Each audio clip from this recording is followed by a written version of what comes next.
Alright friends, so today we are going to start about the new topic 11th class का topic है work energy और power. ठीक है, सो इसमें इसको डिटेल में पढ़ेंगे, कई सेशंस में वीडियो आएगी। ठीक है, मल्टीपल ऑब्जेक्टिव्स इसके अंदर रखेंगे। जो इम्पेरेटिव आस्पेक्ट है, दो इंपॉर्टेंट चीज़ें हैं। फिजिक्स की लैंग्वेज में अगर आपको बोलना है कि आपने वर्क किया है नहीं किया है, it would be depended on two important things. पहला क्या देखिए, पहला तो ये work is done only if a force acts on the body. मतलब किसी भी ऑब्जेक्ट पे एक तो क्या चाहिए, हमें कम से कम कुछ फोर्स एक्ट होनी चाहिए किसी भी ऑब्जेक्ट पे। ठीक है, अगर फोर्स एक्ट नहीं करे तो वर्क नहीं हो सकता, फोर्स लगनी चाहिए। दूसरा क्या है, the point of application of the force moves in the direction of force. अभी क्या चीज बोला, मतलब जिस पॉइंट पे आपने फोर्स अप्लाई की है वो point direction of force, force की डायरेक्शन में मूव होना चाहिए। मतलब आपने किसी सपोज करो ऑब्जेक्ट पे फोर्स अप्लाई की है, तो वो ऑब्जेक्ट जिस डायरेक्शन में फोर्स लग रही है ना, उसी डायरेक्शन में मूव होना चाहिए, then we'll say work is done. ठीक है, और ऑपोजिट भी हो सकता है, उसमें हम बात करेंगे टाइप्स ऑफ वर्क में। यहां तक क्लियर है? सो फोर्स लगेगी और मूवमेंट होनी चाहिए। मतलब इसको अगर आप समझना चाहते हैं तो दो चीज हमें चाहिए वर्क होने के लिए, एक तो फोर्स हो और इस फोर्स के द्वारा कुछ ना कुछ डिस्टेंस या डिस्प्लेसमेंट कवर की जाए। ठीक है, तो हम बोलेंगे work is done. For example, the horse is trying to pull a cart, right. So ये क्या कर रहा है, horse is actually applying force. Horse किधर फोर्स अप्लाई कर रहा है, horse is actually pushing the ground with his leg, right, with its leg horse is pushing the ground. अब ये इसको पुश करके एक फ्रिक्शन है जो इसको, ये आगे ना हम इसको डिटेल में पढ़ेंगे इस बारे में, फिलहाल जस्ट आपको एक आइडिया दे रहा हूं कि ये जब इसको पुश करेगा तो फ्रिक्शन की वजह से इसका मोशन पॉसिबल हुआ है। फ्रिक्शन की वजह से नहीं घोड़ा चल पा रहा है आगे, वरना घोड़ा चल नहीं पाएगा, हम भी नहीं चल पाएंगे। हम जो चल पाते हैं it is just because of the friction. Friction पढ़ा था ना, friction is the cause of motion. Motion होता ही फ्रिक्शन की वजह से। तो हॉर्स ने इसको पुश किया, अपने पैर से ग्राउंड को पुश किया, रिएक्शन हुआ और फिर इसने आगे पावर लगाई, मतलब हॉर्स की बॉडी पूरी की पूरी फॉरवर्ड डायरेक्शन में आई। तो ये फोर्स फॉरवर्ड डायरेक्शन में हुई और कार्ट है वो भी फॉरवर्ड डायरेक्शन में मूव हुई। तो हम बोलेंगे यहां से एक कुछ वर्क किया गया, किसके द्वारा, बाय द हॉर्स। यहाँ पे मल्टीपल ऑब्जेक्ट्स होते हैं जिनके द्वारा मल्टीपल फोर्सेस के द्वारा मल्टीपल टाइप्स ऑफ वर्क भी होता है, जिसको हम डिस्कस करेंगे आने वाली स्लाइड्स में। अब यहाँ पे बात करते हैं work done by a force. देखिए फोर्स आप पढ़ चुके हैं, फोर्स दो तरह की होती है, एक कांस्टेंट और एक वेरिएबल, राइट। कांस्टेंट यानी कि वो वेरी ना करे, एक तो फोर्स होती है जो वेरिएबल फोर्स होती है, बार बार चेंज होती है, एक होती है नॉन वेरिएबल या कांस्टेंट फोर्स। तो यहाँ पे हम बात कर रहे हैं कि नॉन वेरिएबल फोर्स के द्वारा जो वर्क होगा कैसे होगा। तो यहाँ पे कुछ सिनेरियोज हैं, देखिए। When the force acts along the direction of the motion, मतलब एक केस होगा जब फोर्स किस डायरेक्शन में एक्ट कर रही है, जिस डायरेक्शन में मोशन हो रहा है। ठीक है, इसको दो पार्ट्स हम करेंगे। ये फर्स्ट केस है कि फोर्स उसी डायरेक्शन में हो जिस डायरेक्शन में मोशन हो। यहाँ पे कह सकते हैं कि जिस डायरेक्शन में फोर्स लग रही है बिल्कुल उसी डायरेक्शन में मोशन हो, means the force is acting along the direction of motion. जैसे सपोज करो दिस इज अ पर्सन, ये पर्सन क्या कर रहा है, ये इस ऑब्जेक्ट को ना पुश करने की कोशिश कर रहा है। ठीक है, लेट्स से इसने जो फोर्स अप्लाई की है, this force is F, the person has applied a force F in the forward direction, और उसके बाद आप देख रहे हैं डिस्प्लेसमेंट इसी डायरेक्शन में हुई है, या आप कह सकते हैं डिस्टेंस मूव किसी डायरेक्शन में हुआ है। जिस डायरेक्शन में ऑब्जेक्ट ने फोर्स लगाई है इस ही डायरेक्शन में ये ऑब्जेक्ट का मोशन भी हुआ है। तो मोशन किस डायरेक्शन में हुआ है, जिस डायरेक्शन में फोर्स अप्लाई की गई है। यानी कि फोर्स और मोशन, डिस्टेंस या डिस्प्लेसमेंट का डायरेक्शन सेम है। तो हम यहाँ पे कहेंगे वर्क हुआ है, वर्क इज फोर्स एंड जो भी डिस्टेंस यहाँ पे अप्लाई किया गया, मतलब जो भी डिस्टेंस यहाँ पे कवर किया गया था, विल से वर्क हुआ है यहाँ पे। ठीक है, एक तरह का वर्क हो गया कब, जब फोर्स और डिस्टेंस या डिस्प्लेसमेंट का डायरेक्शन सेम है। ध्यान रखना। अब आपको थोड़ा सा चेंज दिखाऊं, क्यों बोला मैंने इसे, ये देखो जरा, the next slide that we have, let's say ये हो गया, we'll talk about this one. When the force and displacement are inclined at an angle with each other, मतलब ये जो फोर्स है इस डायरेक्शन में अप्लाई करो ना, फोर्स एफ, ये ऐसे पुश करता है इसको, लॉन मूवर को क्या करता है, पुश करता है। फोर्स किस डायरेक्शन में लग रही है, इस डायरेक्शन में, और डिस्प्लेसमेंट किधर हो रही है, वो भी फॉरवर्ड डायरेक्शन में ही होगा। डिस्प्लेसमेंट को मान लो मैं ऐसे रिप्रेजेंट कर रहा हूँ। ठीक है, तो यहाँ पे क्या आपने देखा, फोर्स और डिस्प्लेसमेंट के बीच में कुछ एंगल थीटा आ गया, राइट। अंडरस्टैंड दिस, फोर्स और डिस्प्लेसमेंट के बीच में कुछ एंगल है, यानी कि फोर्स डिस्प्लेसमेंट के साथ कुछ एंगल थीटा पर इंक्लाइंड है, ये कह सकते हैं। ये बात समझ आती है? कोई डाउट है किसी का, anyone, any doubt, do you have doubt? नहीं है जी, ठीक है, गुड। मतलब क्या कह रहे हैं कि फोर्स और डिस्प्लेसमेंट के बीच में एक इंक्लिनेशन है, एक एंगल है, ठीक है। पहले हमने पढ़ा था फोर्स और डिस्प्लेसमेंट बिल्कुल सीधा सीधा एक ही डायरेक्शन में लग रही है। अब हम पढ़ रहे हैं फोर्स और डिस्प्लेसमेंट के बीच में कुछ एंगल थीटा बन रहा है, कुछ इंक्लिनेशन है। तो उस केस में क्या चीजें होंगी? उस केस में क्या होगा, जैसा मैंने यहां पे लिखा, आप देख सकते हैं, what have I written, component of force in the direction of displacement multiply by magnitude of displacement. इसको आपको थोड़ा सा मैं अलग डायग्राम से समझाता हूं। यही जो मैंने डायग्राम बनाया ना, this diagram, the same diagram मैं आपको अब यहाँ पे सिर्फ वेक्टर फॉर्म या इसको बोलते हैं फ्री बॉडी डायग्राम बना के दिखाता हूँ। सो ये अज्यूम कर लीजिए this is your x direction, x x dash, and assume this is your y direction, ठीक है। ये कार्टेशियन कोऑर्डिनेट्स बना लिया, वाई है और ये वाई डैश है और ये ओरिजिन मान लिया ओ पे, ठीक है। तो आप देख रहे हैं एक फोर्स किधर लग रही है इस पे, there is a force just like this, ये एफ फोर्स अप्लाई किया गया यहाँ पे नाउ। अच्छा, और डिस्प्लेसमेंट किधर है, जस्ट लुक एट डिस्प्लेसमेंट। क्या काम करते हैं, कलर चेंज करते हैं, ग्रीन ले लेते हैं, let's say this is the displacement, ठीक है जी, हाँ ठीक है। एस क्या है, डिस्प्लेसमेंट है अलोंग पॉजिटिव एक्स एक्सिस, और ये एफ में इसको ओ, इसको एक काम करते हैं, इसको नाम दे दूं तो आपको समझ आ जाएगा। ये फोर्स एफ मान लिया and let it be point A. So O A के अलोंग अप्लाइड फोर्स है, जिस फोर्स को अप्लाई किया गया है, ठीक है। तो अब ये फोर्स क्या, देखिए आप डायरेक्टली इसका आंसर नहीं निकाल सकते ना, there is some sort of angle involve into it, ठीक है। सो हमें क्या करना पड़ेगा, अब हम इसको मान लेते हैं कि ये इसके साथ थीटा एंगल बना रहा था, मतलब जो फोर्स एफ है जो ओ ए के अलोंग एक्ट कर रही है वो हॉरिजॉन्टल के साथ लेट्स से कितने एंगल पे इंक्लाइंड थी, थीटा एंगल पे। तो इस फोर्स का कंपोनेंट बनाया जा सकता है, can we do that, yes no, है ना, कर सकते हैं ना, लेट्स डू दिस क्विकली। तो मैं इसको एक काम करता हूँ, इसको कंपोनेंट को, अभी आप वेक्टर में सारा पढ़ चुके हो how to resolve a vector. तो इसको यार एक काम करो, ये इसको रिप्रेजेंट करते हैं इधर से, ये कौन सा लॉ लगेगा, ये कौन सा लॉ याद है कुछ, parallelogram law of vector addition, ठीक है। नहीं Shukla ji, parallelogram law of vector addition है सर, बिल्कुल हो सकता है, कोई दिक्कत नहीं है, you can do that. Now let's see to this one.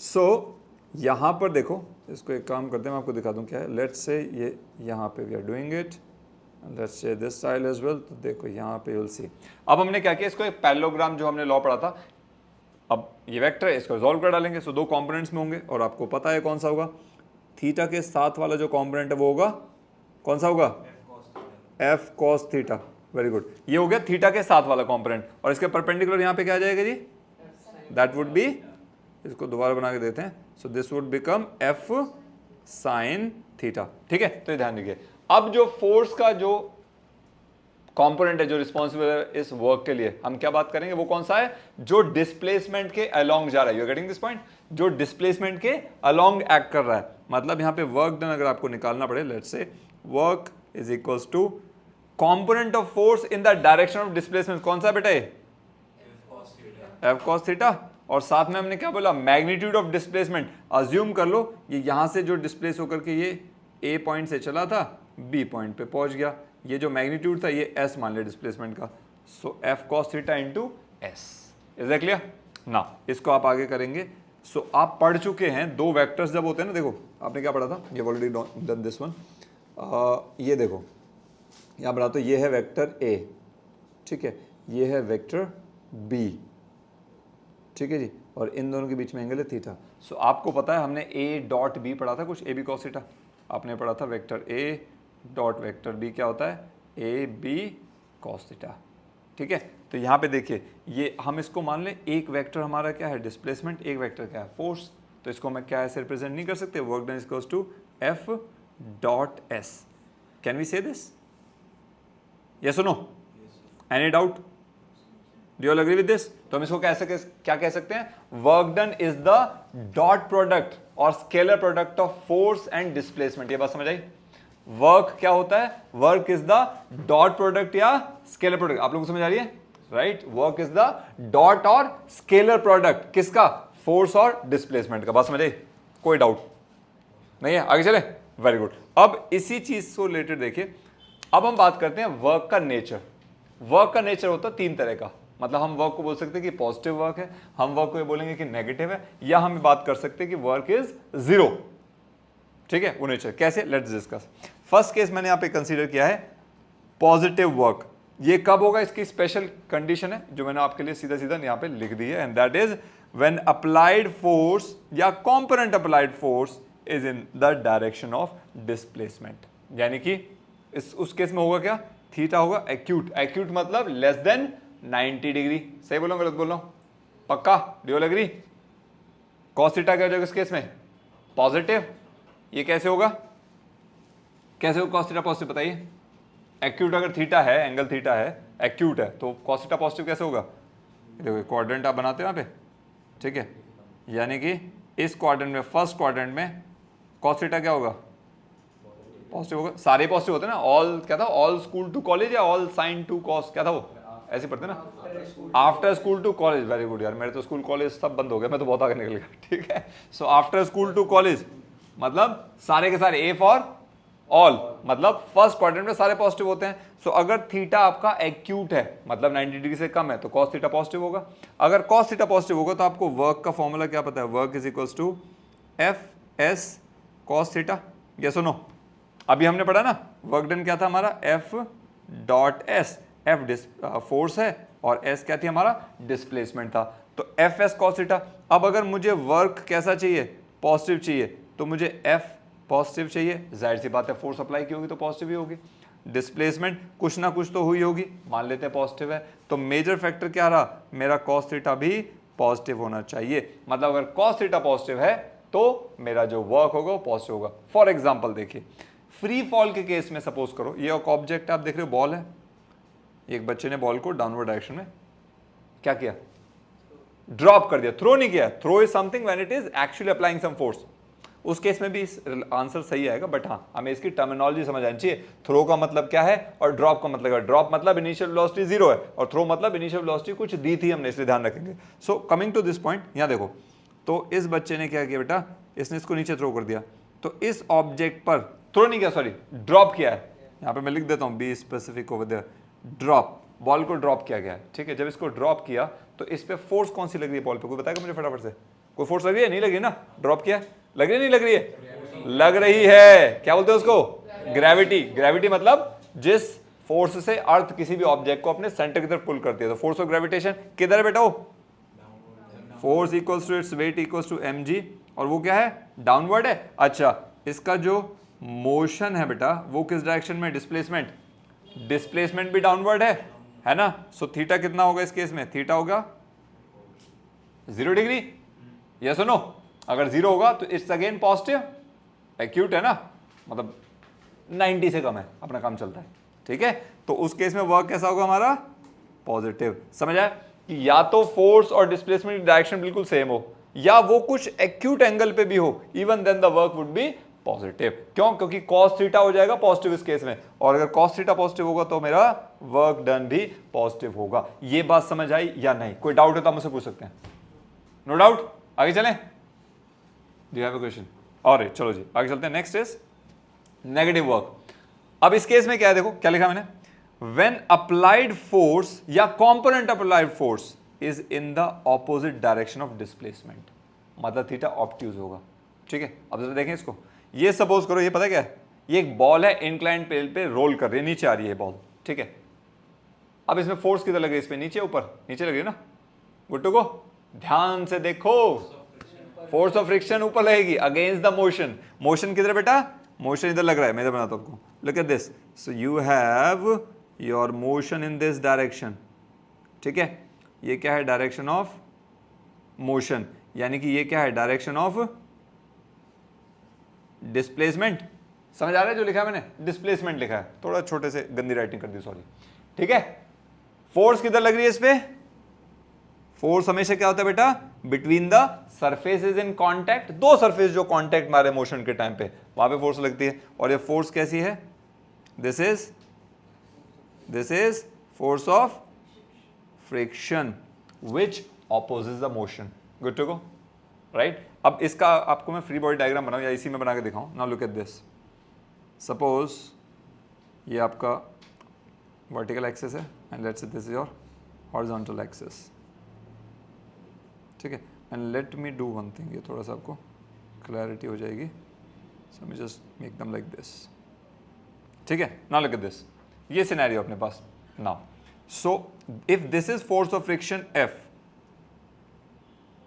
अरे फोर्स ऑफ फ्रिक्शन F है, इट इज अलोंग दिस, ये जो फ्रिक्शन कैरो है उसकी डायरेक्शन में है, ठीक है। Now so if this makes an angle theta, अगर ये थीटा एंगल बना रहा है, so in that case what will happen, इसको हम रिजॉल्व कर सकते हैं क्या? Yes we can do that. कैसे? Look at this, along this direction आपको क्या आ जाएगा बेटा? Absolutely this direction will be the f cos theta and this would be the f sin theta, ठीक है। लेकिन इस केस में पता है क्या होगा, और इस तरह से डिस्प्लेसमेंट को भी रिजॉल्व किया जा सकता है। If this is theta then, अगर मैंने जो डिस्प्लेसमेंट बनाया ना, let me show you over here, if I say this is your displacement, can you see this? इसको यहाँ पे if we work like this, देखिए अगर ये थीटा है तो ये भी थीटा होगा, वर्टिकली ऑपोजिट एंगल, और डिस्प्लेसमेंट को भी आप रिजॉल्व कर सकते हैं नहीं, इस डायरेक्शन में क्या हो जाएगा? एस कॉस थीटा, और इधर का जो बेटा इसके ऑपोजिट एस साइन थीटा, ठीक है। लेकिन यहाँ पे क्या है, ये अलग अलग चीज़ है। हम डिस्प्लेसमेंट और फोर्स दो फिजिकल क्वांटिटीज अलग है। मैं सिर्फ आपको रेजोल्यूशन बता रहा हूँ कि इस तरह से कोई क्वेश्चन आ जाए तो आप उसको रिजॉल्व कैसे करेंगे, ठीक है। सो इसलिए मैं इसको यहाँ से हटा दूंगा ना, क्योंकि displacement is again a vector, so you can do that. Now coming to this, now अब यहाँ पे जो हमारा जो कंसर्न था, डिस्प्लेसमेंट किधर है? इस डायरेक्शन में है, दैट मीन्स डिस्प्लेसमेंट किधर जा रही है? Downward along the inclined plane in the downward direction, ठीक है। और फोर्स किधर लग रही है? Along the inclined plane in the upward direction. So इन दोनों के बीच में एंगल कितना है यहाँ पे? इट इज पाई या 180 डिग्री, मतलब ये ऑपोजिट है, राइट। अगर ये ऑपोजिट है, 180 है, सो कॉस थीटा की वैल्यू क्या होगी? Cos 180 which is -1, right. तो वर्क डन हमने क्या पढ़ा था? Work is equals to F dot S आपने पढ़ा, यानी कि F S cos theta, F और एस कुछ भी रहा हो, कॉस थीटा क्या हो जाएगा? -1। सो वर्क कैसा हो जाएगा अल्टीमेटली हमारा? नेगेटिव। तो हमने क्या बोला, अगर जो एंगल है, जो थीटा है, वो ऑब्ट्यूज है, मतलब 90 डिग्री से ज्यादा है, सो कॉस थीटा की वैल्यू क्या आएगी? नेगेटिव आएगी in this case, right. Till the moment we are in the second quadrant, we are not talking about the other quadrants, ठीक है जी, क्लियर है। तो इससे एक और चीज आपको डायरेक्टली इसमें आंसर मिल जाएगा, and that is how does it work, कि अगर फोर्स और डिस्प्लेसमेंट बिल्कुल ऐसे, बिल्कुल हॉरिजॉन्टली ऑपोजिट है एक दूसरे के, तो उनके बीच में एंगल थीटा है, तो वर्क कैसा होगा? नेगेटिव। ये सुनो, clear, good to go, alright. अच्छा, थर्ड हम बात करते हैं, नेक्स्ट इज जीरो वर्क, ठीक है। यहां पे ये बंदा है, let's say this is a कुली और एनी गाय, राइट। इसने वेट उठाया हुआ है, ये सुनो, तो इस पे अभी वेट की वजह से ये क्या है? Gravity equal to the weight of the object, ये इसको पुश कर रहा है, राइट। ये सुनो, ये क्या कर रहा है? ये पुश कर रहा है। इन दैट केस ये ऑब्जेक्ट पर फोर्स किधर लगा रहा है? ये जो पर्सन है, ये फोर्स किधर लगाएगा? ये लगाएगा अपवर्ड डायरेक्शन में, right. So the force is in the upward direction. ध्यान रखना, हम बात किसकी कर रहे हैं? Force applied by the man, because work is done by the man, that's what we are discussing. ध्यान रखना, अगर मैं पूछूं कि फोर्स किधर लग रही है, तो आप ये मत बोल देना कि ये जो ग्रेविटी है या क्या बोलते इसको, वेट है, डाउनवर्ड है, वो तो है, लेकिन जो पर्सन है, जो कुली, सपोज कोई कुली है, कुली इस पे फोर्स किधर लगा रहा है? इसको ऊपर उठा के लेके चल रहा है ना, so he is actually pulling it in the upward direction. तो force applied by the man is in the upward direction. Force उधर हो गया, डिस्प्लेसमेंट किधर हो रहा है? फॉरवर्ड डायरेक्शन में जा रहे हैं। ये सुनो, ये मूव किधर कर रहा है? फॉरवर्ड डायरेक्शन में जा रहा है ना। सो फोर्स और डिस्प्लेसमेंट के बीच में एंगल थीटा कितना है? 90 डिग्री, करेक्ट। अब एक चीज देखिए, वर्क डन क्या होता है हमारा? एफ डॉट एस, वो होता है एफ एस कॉस थीटा, यानी कि F S cos 90 degree. Cos 90 की वैल्यू होती है 0, सो वर्क कितना हो गया? 0। अब आपको पता है जो मैं बोल रहा था, आपने घर पे कुछ काम किया, लेट्स से, या फिर आप लेट्स से रेलवे स्टेशन पे हो, खुद अपना सामान उठा के ले जा रहे हो, और यू सी द कुली, बेचारे कितना काम करते हैं ना, उस कुली को फिजिक्स लैंग्वेज पता है क्या करे? वो कोई काम नहीं कर रहा है, उसको भले ही कितना वजन उठाना पड़ जाए, क्यों? आपने जब वेट उठाया, वो अपने सर पे उठाता है, तो उसने फोर्स किधर लगाई? अपवर्ड डायरेक्शन में, क्योंकि वेट उसका नीचे लग रहा है। जो भी उसने लगेज उठाया ना, उसका वेट डाउनवर्ड डायरेक्शन में है, तो ग्रेविटी से नीचे खींच रही है, तो कुली को उसको संभालने के लिए अपवर्ड डायरेक्शन में फोर्स लगानी पड़ रही है। अपने सर पे रख रहा है, हाथ से रख रहा है, जैसे भी, right? So force is in the upward direction और motion is in the forward direction. Angle between displacement and force is 90 degree. तो वर्क क्या हो गया? जीरो। सो फिजिक्स की टर्म में आप कोई भी सामान उठा के चल रहे हो, कैरी कर रहे हो, आप सपोज करो you are carrying your hand bag, let's say 20 kgs is the weight of that handbag. Too much for you? Okay. Nothing? Okay. Pandey says no issue sir. Good job.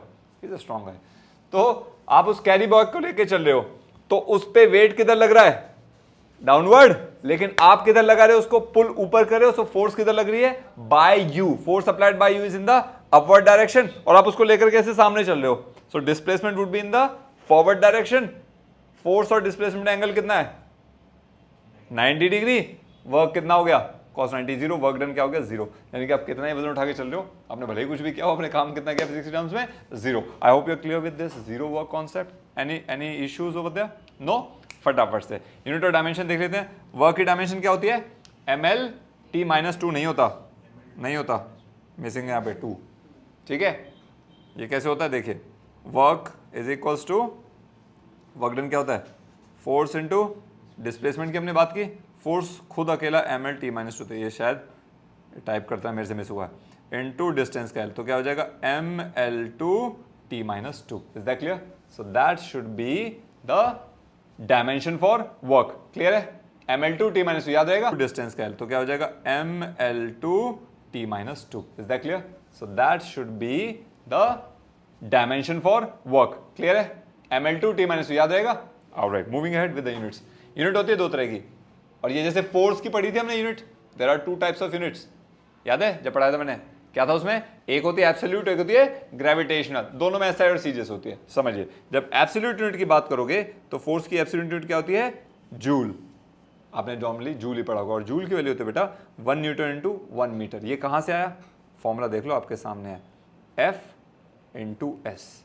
ठीक है, सो Newton किसकी है? Force की unit, और distance या displacement unit क्या होती है? मीटर। तो 1 joule is equals to 1 what?